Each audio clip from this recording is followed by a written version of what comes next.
That was just brutal. And to be honest, that's all I can really say about this game, is that it is brutal. So, obviously, this is the SOCOM 4 beta. This is my first commentary, so let me introduce myself. My name is Lex1020. I'm going to be starting up a new channel called Commentaries with the Non-Gamer. And so all I gotta say is I'm playing a sort of search and destroy, except there's 3 bombs. And yeah, so I actually played 3 games of this before I got one that I felt was mildly usable. So the game is extremely difficult. As you'll see later, I die, get some like really cheap kills like that. I just all of a sudden I'm dead. Yeah, so it is a search and destroy. So once you die, you have to wait to be respawned.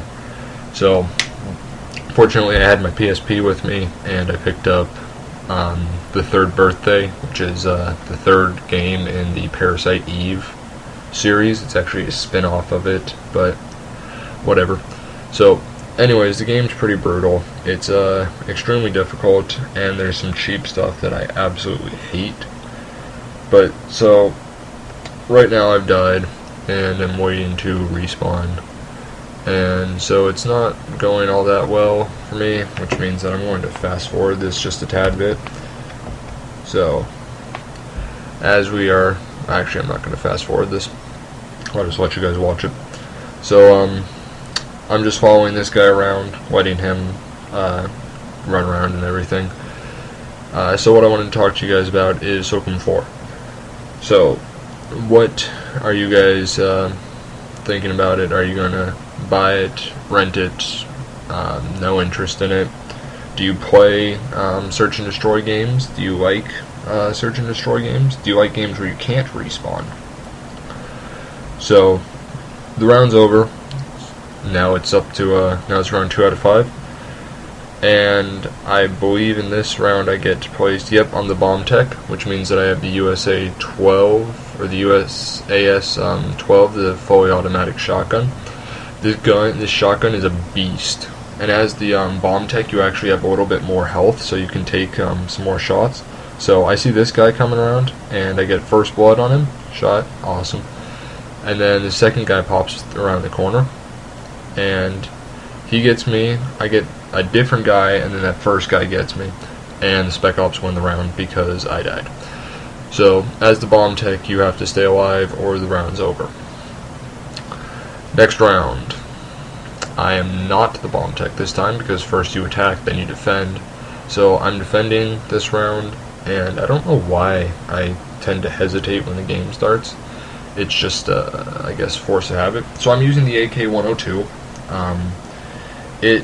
All the guns in this game are pretty much exactly the same, and that's what I'm talking about. That guy just all of a sudden, wham, nails me, and now I'm dead, and I've got to wait another, I think it's like 3 minutes or something. The games can go on for like 7 minutes, or the rounds themselves can go on for 7 minutes.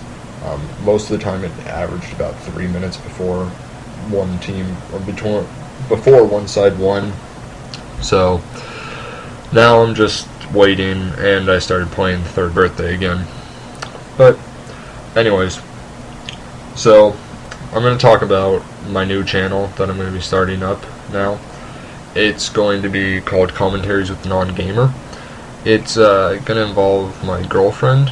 Her name's Carol. She does not play video games. She has never played video games in her life.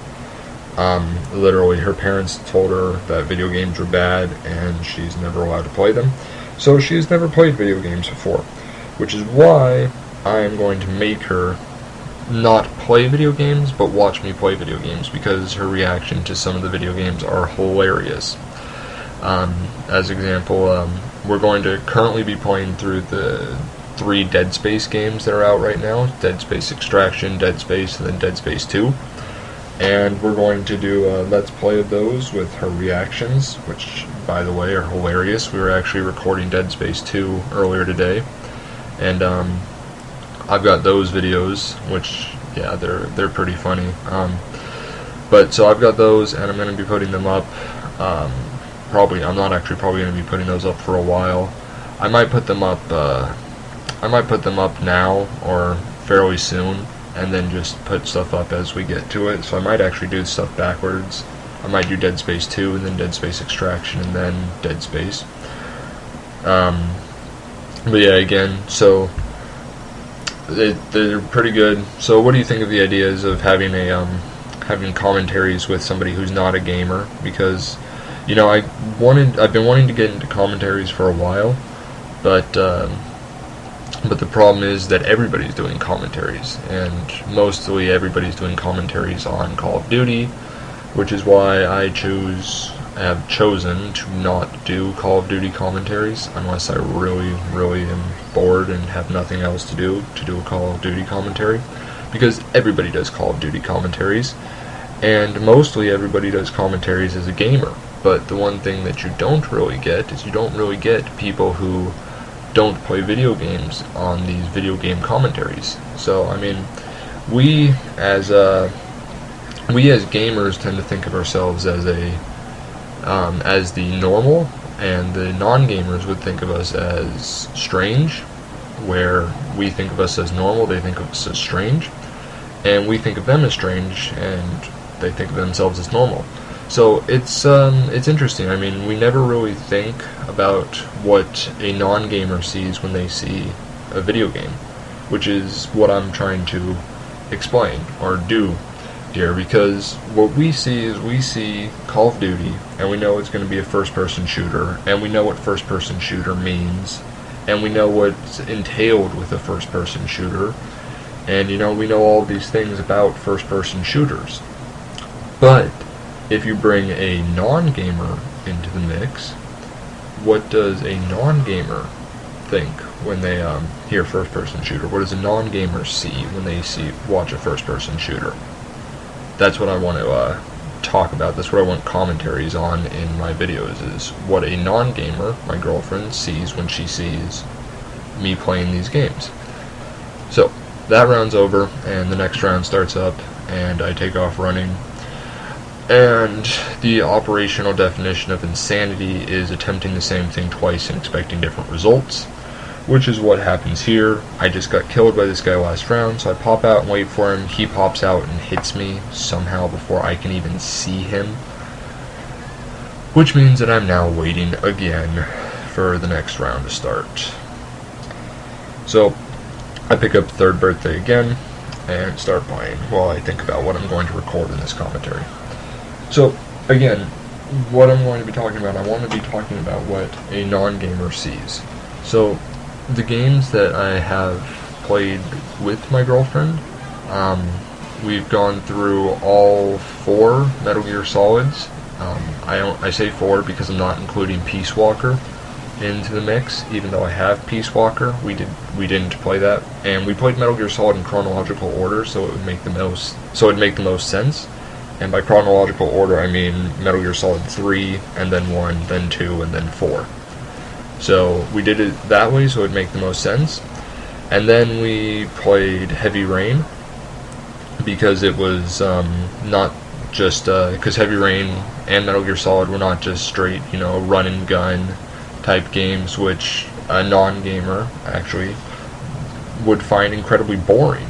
I mean, a lot of non-gamers find just these straight run-shoot games boring, and that's why I chose Heavy Rain and Metal Gear Solid, because they're not straight run-and-shoot games. I chose Heavy Rain because it's more personable and it's an easier connection. It was I felt it was a pretty good transition into the gaming world. Like, it was a good way to get her interested in games, because to show that games can tell, good, gripping stories, which it did. Heavy Rain told an excellent story.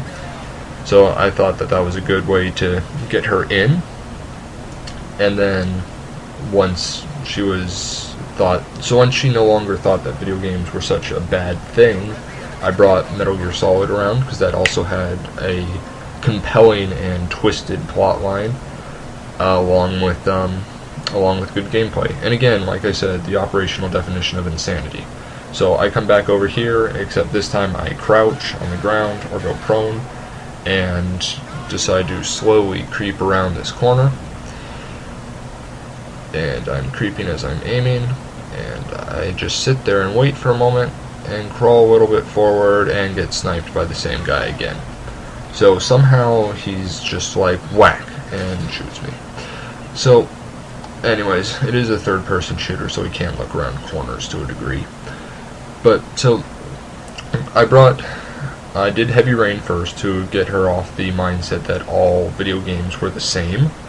And then I brought Metal Gear Solid to show her that games can really tell these great twisted stories and have compelling gameplay and dramatic cutscenes and cinema and everything. And so she likes Heavy Rain and she likes Metal Gear Solid, and she has agreed to do these commentaries with me because now she thinks it would be fun to compare and contrast the differentiating opinions of a gamer and a non-gamer, which I think would be interesting too, which is why I'm doing it. So I hope you guys like that idea. It should definitely be an experience, and it should definitely be something different than the norm, which is the norm for commentaries right now is a gamer playing a game, mostly a shooter, and talking about it, which I didn't want to do again because, yeah, I just spent like the last 11 minutes explaining why I didn't want to do that. So, anyways, we win that round again, and so we're on to the final round. Almost on to the final round. Here we are. We're only on round 5 out of 6. Or, well, that was round 5 out of 6. Or, no, we are on round 5 out of 6. I apologize. I'm confused, and I'm looking at this through a tiny little screen, so I can't exactly see what's going on right now. Oh yeah, this is round 6. So, I decide that I'm no longer going to fall for that guy's trap, and I'm instead going to go above him, and I see somebody run down there, but I didn't have a clean shot, so I didn't take it. And I go around so that I can see that little corner where he likes hiding, but he's not there. So I slowly creep downstairs. Of course, the time I don't go that direction, he's not there. So I creep down the stairs, look around, I see that guy, take him out. Nice. And then I see him, and I go after him, and then I don't know where he went. I think he went up the stairs, but I have no clue. He just all of a sudden disappeared. So I go back in there, and I see the guy who always shot me. So I open fire on him, but I miss because the controls are sluggish, and then I knife him, which was fun. So, I mean, it's the game's difficult, and the games can be cheap. SOCOM can be cheap at times too. I'm transiting into talking about SOCOM now.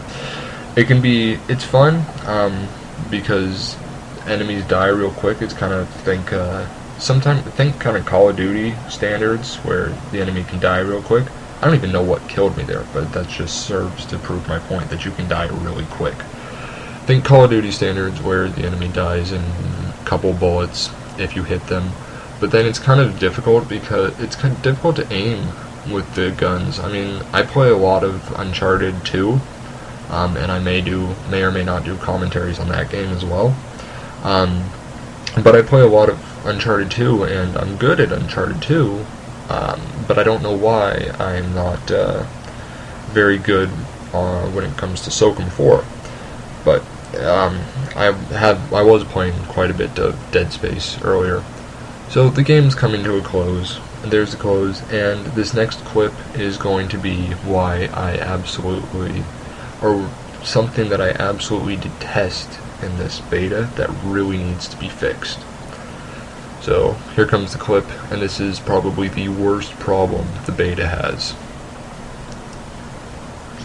This is the worst problem the beta has. So this was round 6 of 6 on a game I was playing earlier tonight, and I just spawned, and I start running, okay, and I'm running, just spawned, and whack, I get sniped from across the map. The game